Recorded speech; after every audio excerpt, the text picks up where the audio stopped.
যখন মাইয়েতকে কবরে শোয়ানো হয় তখন সে তাকে দাফন করে যাওয়া ব্যক্তিদের হাঁটার খসখস আওয়াজ শুনতে পায়। এরপরে তাকে যখন শুইয়ে দেওয়া হয়, সে যদি মুমিন ব্যক্তি হয় তাহলে তার মাথার দিকে তার সলাত এসে দাঁড়িয়ে যায়। দুনিয়াতে আপনি যে নামাজগুলো পড়েছেন, আমি যে নামাজগুলো পড়ছি, এগুলো মাথার দিকে দাঁড়িয়ে যায়। ডান দিকে চলে আসে তার সওম মানে কি? রোজা। বাম দিকে চলে আসে যাকাত। তারপরে পায়ের দিকে চলে আসবে তার আত্মীয়তার সম্পর্ক রক্ষার ইবাদত, তার এই যে অন্যান্য দান সদকা, তার নফল আমল, তার তাসবিহ তাহলিল, তার কোরআন তেলাওয়াত ইত্যাদি পায়ের দিকে চলে আসবে। এখানে একটা হাদিস এসেছে, সূরাতুল মুলক যে ব্যক্তি রাতের বেলা তেলাওয়াত করবে, কোন সূরা ভাই? তাবারাকাল্লাযী বিয়াদিহিল মুলক ওয়া হুয়া আলা কুল্লি শাইইন কাদির। এই সূরা যে ব্যক্তি রাতের বেলা করে তেলাওয়াত করবে, ইনশাআল্লাহ সূরা মুলকও কবরে তার সাথে থাকবে এবং কবর আযাব থেকে সূরা মুলক তাকে বাঁচাবে ইনশাআল্লাহ। আমি বুঝাচ্ছি যে কি অবস্থাটা হবে। এবার দুজন ফেরেশতা মাথার দিক থেকে আসবেন, আসতে চাইবেন, সালাত বলবে এখান দিয়ে আসা যাবে না, এদিক দিয়ে আসা যাবে না। ডান দিক দিয়ে আসতে চাইবেন, এদিক দিয়ে আসা যাবে না। বাম দিক দিয়ে আসতে চাইবেন, যাকাত বলবে এদিক দিয়ে আসা যাবে না। পায়ের দিক দিয়ে আসতে চাইবেন, আমলগুলো বলবে এদিক দিয়ে আসা যাবে না। তারপরেও তারা আসবেন, চোখগুলো হবে নীল এবং কালো বর্ণের, নীলাপ চোখের, কালো। মুনকার নাকি? উঠে বসিয়ে দেওয়া হবে। এবার তিনটা প্রশ্ন। প্রথমে প্রশ্ন হচ্ছে কি, মান রব, তোমার রবকে? তখন মুমিন বান্দা বুক ফুলিয়ে বলবে রব্বি আল্লাহ, আমার রবকে আল্লাহ। পৃথিবীতে যে ব্যক্তি আল্লাহর সাথে শিরিক করে নাই, আল্লাহর তাওহীদের উপর থেকেছে এবং তার উপরে মৃত্যুবরণ করেছে, ইনশাআল্লাহ সে ব্যক্তি এর উত্তর নির্দ্বিধায় দিতে পারবে ইনশাআল্লাহ। আর দুনিয়াতে যে বা যারাই আল্লাহর সাথে শিরিক করবে, আল্লাহর সাথে শিরকের পাপে লিপ্ত হবে, ওই অবস্থায় মারা যাবে, তাওহীদের উপর থাকবে না, কোশ্চিন কালেও মান রব্বুক উত্তর দিতে পারবে না। তারপরে প্রশ্ন হয়ে যাবে মা দীনুক, তোমার দিন কি ছিল? মুমিন বান্দা উত্তর দিবে কি? দিন ইয়ান ইসলাম, আমার দিন ছিল ইসলাম। এখানে শুনে রাখেন, পৃথিবীতে যারা ইসলামকে পরিপূর্ণরূপে পালন করবে তারাই এই উত্তর দিতে পারবে ইনশাআল্লাহ।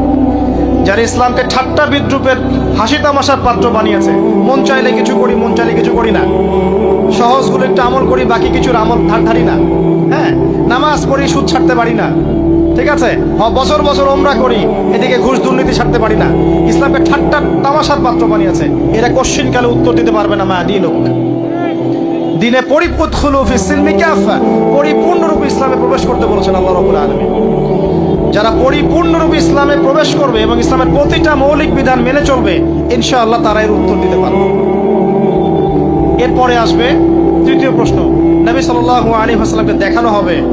যখন দেখানো হবে তখন সূর্য যখন ডুবে যায়, যে দৃশ্যটা আমরা দেখতে পারি না, ওই দৃশ্যটা ভেসে উঠবে এবং মুমিন বান্দা অস্থির হয়ে যাবে, বলবে আমাকে ছেড়ে দাও, আমি নামাজ পড়বো। সুবহানাল্লাহ। তার কারণ তার কাছে মনে হবে যে আসরের ওয়াক্ত হয়ে গেছে, আসরের ওয়াক্ত হয়ে গেছে, আসরের ওয়াক্ত চলে যাচ্ছে, আমাকে নামাজ পড়তে হবে। চিন্তা করেছেন? ওই যে একটা হাদিস আছে না, যে 7 শ্রেণীর মানুষকে আল্লাহ রাব্বুল আলামিন আরশের ছায়া ছায়া দিবেন।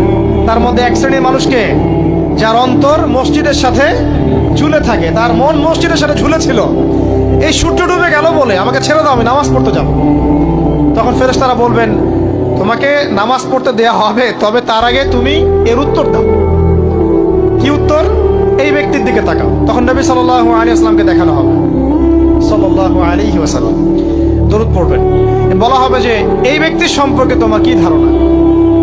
মান হাযা রাজুলু বুইসা ফীকুম, এই ব্যক্তি কে, যাকে তোমাদের কাছে পাঠানো হয়েছিল? মুমিন ব্যক্তি নির্দ্বিধায় বলে দিবে যে তিনি হচ্ছেন আমার নবী মুহাম্মদুর রাসূলুল্লাহ সাল্লাল্লাহু আলাইহি ওয়াসাল্লাম। দেখুন, পৃথিবীতে যে বা যারাই নবী সাল্লাল্লাহু আলাইহি ওয়াসাল্লামের সুন্নতের উপর আমল করবে, ইনশাআল্লাহ সে তার উত্তর দিতে পারবে। দুনিয়াতে যারা নবীর সুন্নতের 5 পয়সা পরোয়া করছে না, তার আদর্শের 5 পয়সা দাম দিচ্ছে না, তারা কোশ্চিন কালে উত্তর দিতে পারবে না।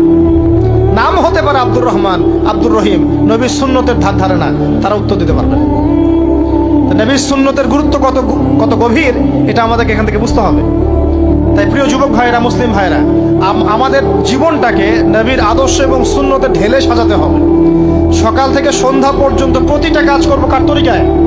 রাসূলের তরিকা। নামাজ পড়বো তার তরিকায়, রোজা, সিয়াম, হজ, জাকাত, আমল, মুআমালাত, আখলাক সব কার তরিকায়? নবী সাল্লাল্লাহু আলাইহি ওয়াসাল্লামের তরিকা অনুযায়ী ইনশাআল্লাহ। আল্লাহ পাক তৌফিক এনায়েত করুন, আমিন।